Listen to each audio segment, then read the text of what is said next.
মই ব্ৰেক কৰি লৈছোঁ আপোনালোকৰ ওচৰত। এইবাৰ জিকিৰ পৰিৱেশন কৰিব। এইবাৰো তিনিজন মাইনাই জিকিৰ গাব। আজান পীৰৰ জিকিৰ গাব, নহয় জানো মাইনা? আজান পীৰৰ জিকিৰ গাব। জিকিৰটো প্ৰথম ফাঁকি গাই দিয়কচোন।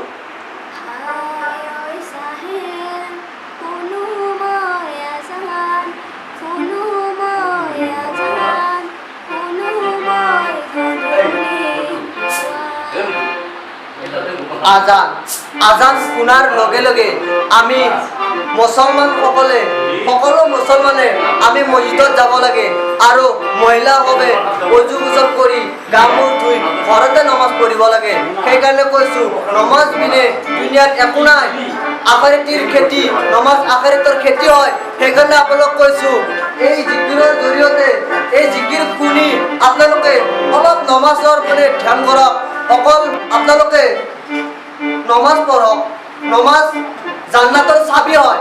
সেইকাৰণে কৈছোঁ মই ব্ৰেক ফেলে লৈ আহিছোঁ আজান পীৰৰ এটি গীত মাইনাৰ হাতে গাব। কি নাম আছে মাইনা? আগৰ বছৰ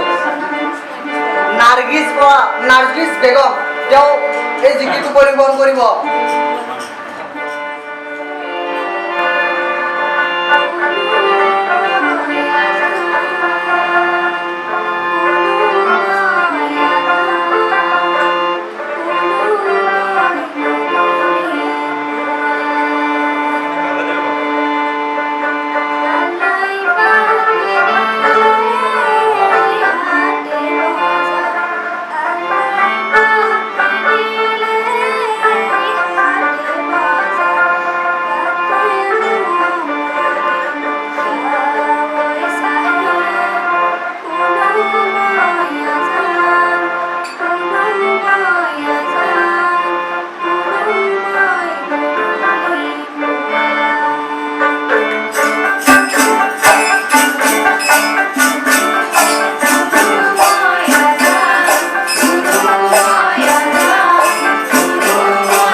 আপোনালোকে কমেণ্ট কৰি জনাব কেনে লাগিছে মানে আদৰ প্ৰগ্ৰেম আৰু মোৰ ব্ৰেক পেন চেনেলটো চাই থাকিব S8 ব্ৰেক পেন